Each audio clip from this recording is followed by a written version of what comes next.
Hello ladies and gents, Hagbard Celine here with another video by the Spoken Word Muslim. I actually stumbled on this in the recommended by YouTube section and did not mean to ever come upon this gent again.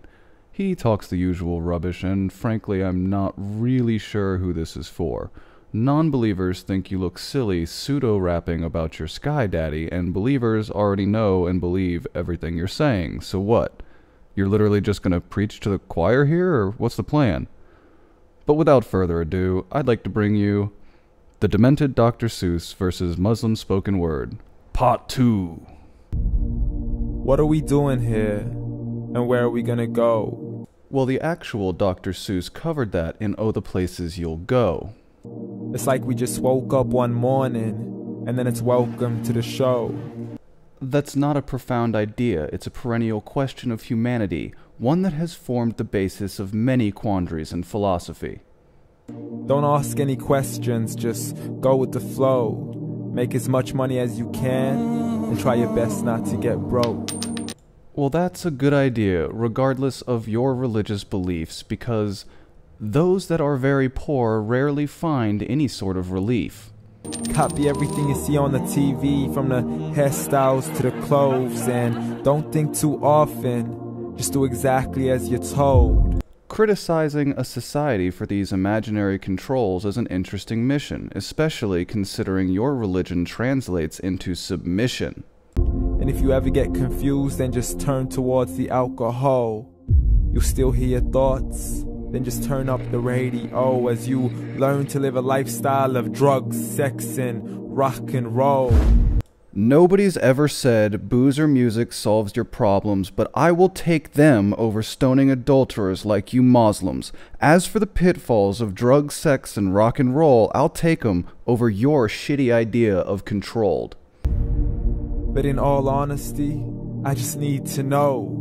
Is there more to the cycle than growing and getting old? Living and dying just to leave behind a happy home and a whole lot of property that somebody else is going to own. This is the kind of thinking that leads your people's regions into ruin. Leave stuff for your kids, build wealth. What are you, stupid?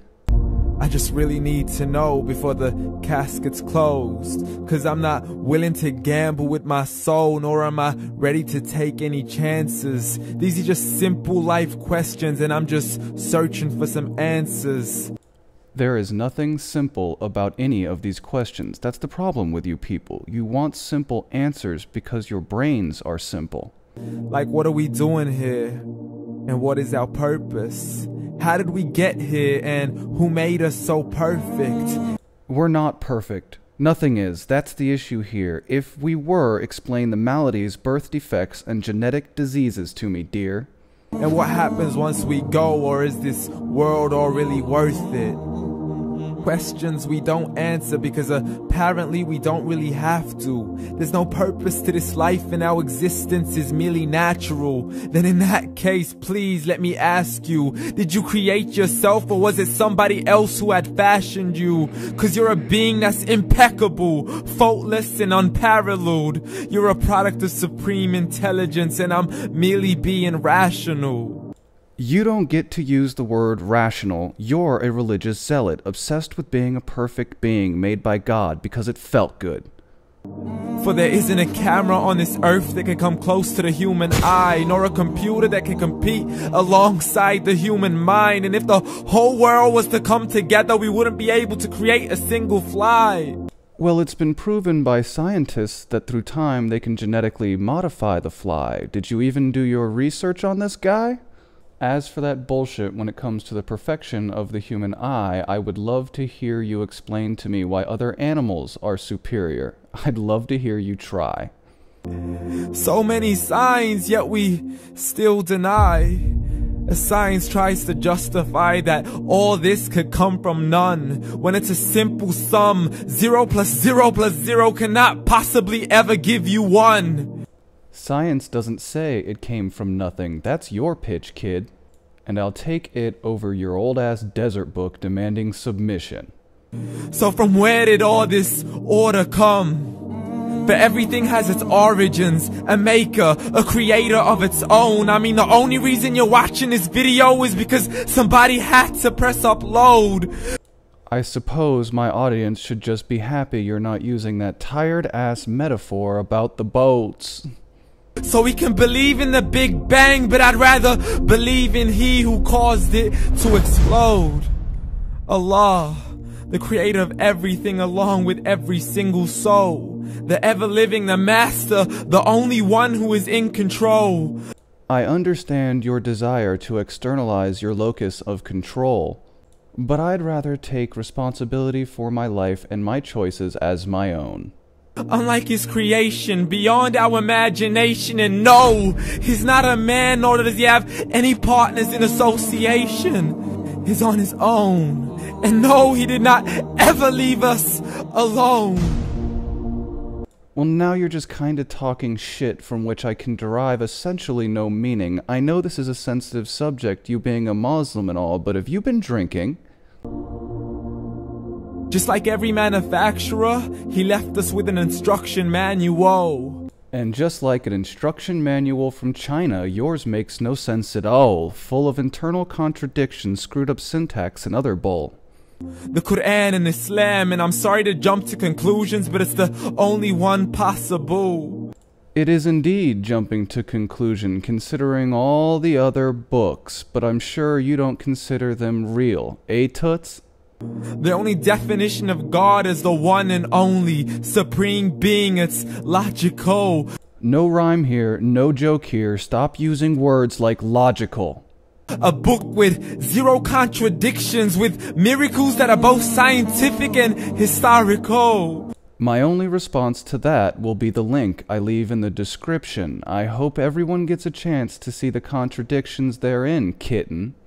All revealed over 1400 years ago, like the detailed description of the human embryo. The descriptions of the human embryo in the Quran cannot be based on scientific knowledge in the 7th century. Well, if you're gonna answer unrhymed using pseudoscience, let me just leave this here for my audience. The mountains as pegs holding firm the earth below, and the two seas that don't mix in a complete separate flow. I've refuted these before, frankly I'm not gonna do it again. Suffice it to say, this information was known by many travelers, merchants, and scientists throughout the lands. To the planets in orbit, alternating night and day as they stay in flow. The expansion of the universe and the creation of everything from H2O. To the stories of the past and the preservation of Pharaoh. The level of editing you're doing with these verses is amazing. I would invite my audience to go look at them themselves and see what they think. To identifying the lowest point in the land where Persia defeated Rome. The gushing fluid that created man in the glands between the ribs and the backbone, and not Again, no joke, that's just wildly anatomically inaccurate. a word is changed, it's still the same. So please explain how all this was known over 1400 years ago. Easy, from ancient Greeks and Indians it was known, carried through the Arab Peninsula on the Silk Road. To a man who couldn't read or write as he would recite whatever the angels spoke. The surety and certainty in that statement is fucking scary for a group of what are essentially ancient desert Mormons, a little bit more hairy. And if you still don't believe, please try to come up with something that's even close. The Bible, the Bhagavad Gita, and fucking believing in ghosts. But you can't, so we took God as a mockery and his messengers as a joke. Muhammad could not read or write. How's somebody who can't read or write gonna start a religion? Now you're quoting the Hebrew Israelites. I think you're confused. Them's that black dudes that think they Jews. Dismiss these scriptures as legends and tales of the ancient folk as we live life according to our whims, desires, and hopes, saying this life is the only home we will ever know. Yes, so let's make this life better instead of relying on hope. We will live then die then simply turn to bones. YOLO! Correction, after the grass dies the rain arrives and it regrows. Are you arguing for reincarnation? 'Cause those aren't the same blades of grass, yo. And Allah promises to do the same thing to your very soul. and bring you back from your very fingertips to your toes. As the all-seeing supreme being watches us so close, and we are surely being tested in our wealth, our health, and our self, and everything that we've been blessed with. So believe, for we will surely be resurrected. Oh, so this is a part where you're just straight cribbing Christian dogma. I mean, if you were gonna steal from another ancient religion, why not steal karma? And be brought back to our Lord and account for every single deed as He hands us our books and orders us to read. I have, and it's disgusting, and you should be ashamed if you still believe. From the bad to the good and everything in between. You yourself are sufficient for your own accountability, so don't be mad at me. You are the one who thought He wouldn't come back to me. I gave you a whole life long to search after me, but you were busy in all that which was temporary, so read. Oh, I have, but unlike you, I've read more than one book. Maybe if you took your head the fuck out of it and took a look, you'd realize that you were just playing the same game as every other group. So just become the new Catholicism and feed poor people soup. And glad tidings to all those who believed, and if you disbelieve, read. And if after reading they still don't believe, cut his fucking head off. And don't let that day be the first day you find out what your life really means. Read. For the record, if you're a Muslim, your life probably has no meaning. Like all the other Abrahamic bullshit, it's about controlling people. Why do you think Islam is so obsessed with your daily schedule? To insidiously insert itself, to constantly meddle, to smother all free thought, submit to Sky Daddy, damn the cost.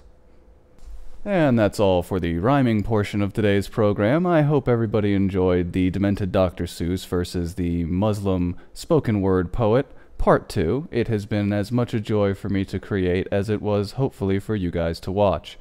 I would also like to point out that, yeah, fuck all of your desert religions. Very specifically, fuck the control freaks in them. And fuck the fact that it's clearly an attempt at social engineering. If anyone had noted a distinct lack of animation in the last two, it has been because I am exceedingly busy over the holiday season and still don't want to disappoint anyone or come off my schedule. I hope you guys enjoy these despite the fact that they're not animated right now. However, know that in the coming year that they will be increasing significantly in the quality.